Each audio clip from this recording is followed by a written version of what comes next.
안녕하세요. 한류의 신과 해외 반응을 소개하는 한류클래스TV입니다. 오늘은 오징어 게임 시즌2가 전 시즌을 뛰어넘으며 신기록을 세웠다라는 중국 언론의 기사를 살펴보고 이 드라마를 몰래 보며 열광하는 중국 반응까지 살펴보겠습니다. 먼저 제주 항공여객기 참사에 희생되신 모든 분들의 고인의 명복을 빕니다. 더 이상 대한민국에 이런 대형 참사가 일어나지 않기를 바랍니다. 이번에도 한류 소식이 아닌 내란 사태에 관련 잡소리를 먼저 시작하겠습니다. 매번 이야기하지만 이 잡소리가 싫으신 분들은 유튜브에는 엄청나게 많은 한류 반응 채널이 있습니다. 그쪽 채널에 가셔서 시청하시기 바랍니다. 그런데 정말 제가 가장 이해가 되지 않는 부분은 내란 수계의 내란이 성공했다면 가장 먼저 한류가 망했을 것이고 아직도 이 독재의 야욕이 끝나지 않았고 내란이 진행 중인데 일부 한류를 사랑하는 시청자들이 이 내란 사태를 정치 이야기로 치부하고 또 한류를 다루는 국뽕 유튜버들이 입 닫고 있다는 자체가 그들이 진짜 우리나라 국민인지 의심이 갑니다.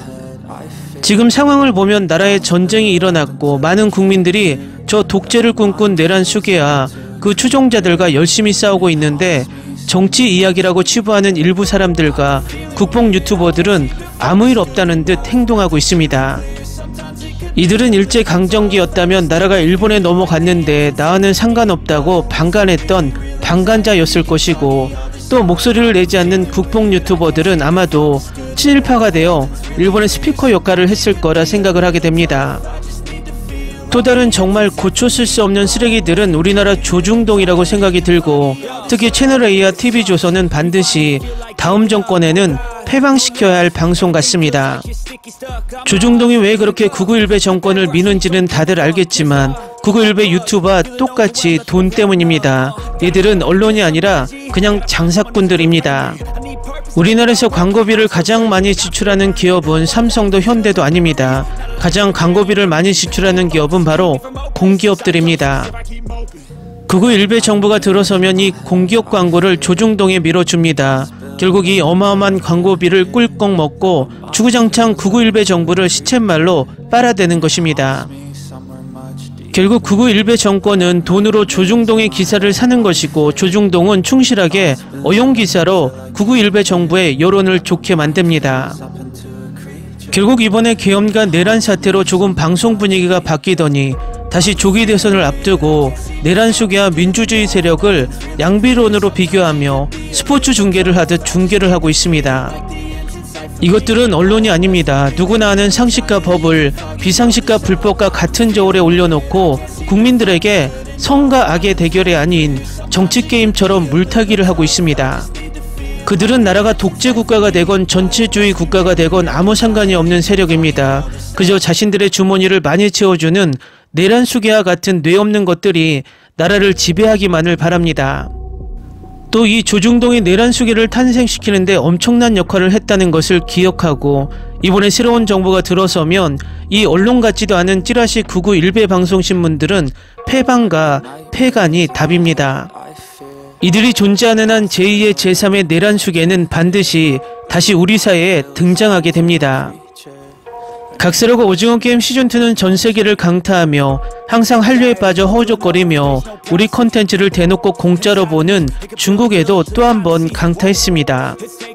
지난번 시즌1 신두름이 불 때도 중국은 녹색 유니폼과 달고나 세트를 불법으로 만들어 엄청난 부당 수익을 얻었는데 이번에도 5종 경기 세트를 만들어 수출해서 부당 이익을 얻을 것이 확실해 보입니다. 어쨌든 오징어 게임 시즌2 흥행 소식을 중국 언론에서도 전하고 있는데 바로 살펴보겠습니다. 오징어 게임 시즌2는 2024년 12월 26일 출시 이후 큰 성공을 거두었습니다. 첫 주 글로벌 조회수는 6,800만 시간을 넘어섰고 총 시청 시간은 4억 8,760만 시간에 달해 2021년 9월 넷째 주에 세운 종전 최고 기록인 4억 4,873만 시간을 경신했습니다. 이번 드라마는 미국, 프랑스, 일본, 인도, 호주 등 93개국 국가 및 지역에서 1위를 차지했을 뿐만 아니라 전 세계적으로 큰 인기를 끌고 있습니다. 이 결과는 2022년 웬즈데이를 제치고 넷플릭스에서 비영어권 시리즈 7위에 올랐습니다. 2분기 실적은 좋았지만 여전히 1분기 지표를 뛰어넘지 못했습니다. 인디와이어에 따르면 오징어 게임 시즌2는 좋은 출발을 보였지만 최종 결과는 첫 시즌에 눈부신 성과를 뛰어넘지 못할 수도 있습니다. 첫 시즌은 탄탄한 구성과 뛰어난 연출력으로 2021년 글로벌 드라마 시청 열풍을 일으켰고 시청 시간은 무려 22억 시간에 이르렀고 90일 만에 글로벌 조회수는 2억 6,520만 회에 이르렀습니다. 드라마 평론가들은 오징어 게임이 현상적 작품으로 자리잡은 이유는 제작 수준도 높을 뿐만 아니라 줄거리 설정과 캐릭터 창작에서도 뛰어난 활약을 펼쳤기 때문이라고 평가합니다. 다음은 오징어 게임을 몰래 훔쳐본 중국 반응입니다. 첫 번째 시즌에서는 456억을 손에 쥐고 있는 특정 섹션의 챔피언이기도 한 것으로 밝혀졌지만 두 번째 시즌에서는 신분을 바꾸고 가면을 쓰고 주최자의 집행자가 되었습니다. 뇌물을 받아서 해고됐다고 하더군요. 아내가 아파서 치료할 돈이 없는데 이 사람은 사회에 복수하는 걸까요? 아마 아내를 구하기 위해 남들에게 돈을 빌렸다가 발각되어 뇌물죄로 해고당한 것으로 알고 있고 필사적으로 돈을 위해 경쟁에 나섰고 그 와중에 온갖 인간의 어둠을 경험하게 된 것입니다. 전작보다 나은 것 같은데 왜 평점이 낮은 걸까요? 친구와 저는 이걸 보려고 늦게까지 자지 않았는데 정말 첫 시즌만큼 기분이 좋았습니다. 세 번째 시즌으로 나뉘어진다는 점을 제외하면 퀄리티는 첫 번째 시즌보다 나쁘지 않다. 첫 번째 시즌은 볼만한 가치가 있다고 평가되지만 인적으로 품질이 매우 높다고 생각하며 확실히 첫 시즌에 비해 뒤떨어지지 않습니다. 어떤 사람들은 한국 드라마에 무조건 낮은 등급을 부여합니다. 예를 들어 TV 시리즈를 칭찬한 짧은 리뷰가 있습니다. 그들은 비난을 퍼붓고 별 하나를 주기 시작합니다. 첫 번째 것보다 더 심오한 드라마였습니다. 결말도 없고 갑자기 끝나서 너무 화가 났어요. 많은 중국인들이 이것을 보지 않고 직접 평가합니다. 분명히 머리가 모두 덜 떨어진 것 같습니다.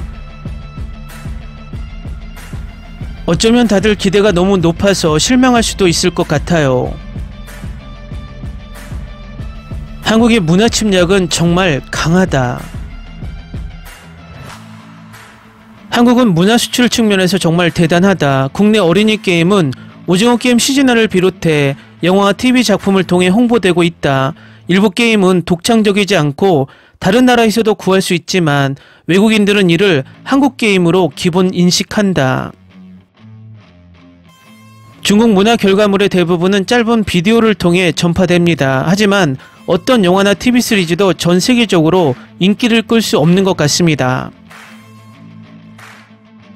넷플릭스 역시 소수의 중국 드라마를 보유하고 있으며 더 나은 문화 수출을 위해 국내 영화 및 TV 방송 플랫폼이 자유화되어야 합니다. 우리는 무엇을 수출할 수 있나요? 표현의 자유는 아직 멀었잖아요. 문화적 자신감은 어떻습니까? 중앙정부의 맞설 용기는 어디서 얻었나요? 당신은 미국인이 보낸 핑크 잠복 요원인가요? 너무 열등하다고 생각하지 마세요. 한국은 드라마 하나만으로 클라이맥스를 할 수 있어요. 미국도 이제 한국 드라마를 넘지 못합니다. 문화는 교류와 소통이라는 사실을 누구나 알고 있습니다. 특정 장소에서만 자신의 문화를 홍보할 수 있고 다른 곳에서는 침해를 당할 수 있습니다. 중국 문화는 외부로 퍼질 수 있지만 다른 나라의 문화는 들어오지 못합니다.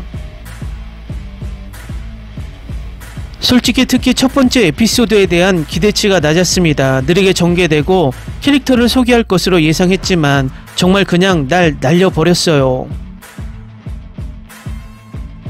정말 좋은 시즌입니다. 저는 쇼를 몰아보는 편이 아니지만 이건 며칠 만에 다 봤습니다. 시즌2는 진짜 존나 좋았어. 솔직히 말해서 시즌2가 시즌1보다 낫습니다. 댓글 반응 잘 보셨나요? 중국 반응을 보면서 다시 생각하지 않을 수 없는 것이 중국인들이 오징어 게임 시즌2를 보면서 자신들은 이런 드라마를 절대 만들지 못한다는 자괴감을 느끼는 것입니다. 이번에 내란 수기가 내란에 성공했다면 독재국가로 체제가 바뀌면서 우리도 저 중국인들처럼 자유국가의 드라마 영화를 몰래 훔쳐보면서 부러워하며 살았을 겁니다. 그 이야기는 우리의 한류가 박살이 났다는 뜻입니다. 절대 이런 날이 오지 않도록 끝까지 싸워서 내란 수기와 그 추종 세력을 반드시 몰아냅시다. 한류 클래스TV는 한류 외신과 해외 반응을 꾸준히 쫓아가 보겠습니다. 재밌게 잘 보셨나요? 여러분의 구독, 좋아요, 댓글, 알림 설정은 컨텐츠 제작에 큰 힘이 됩니다. 그리고 항상 하시는 일마다 대박 나시고 행복하시길 바랍니다.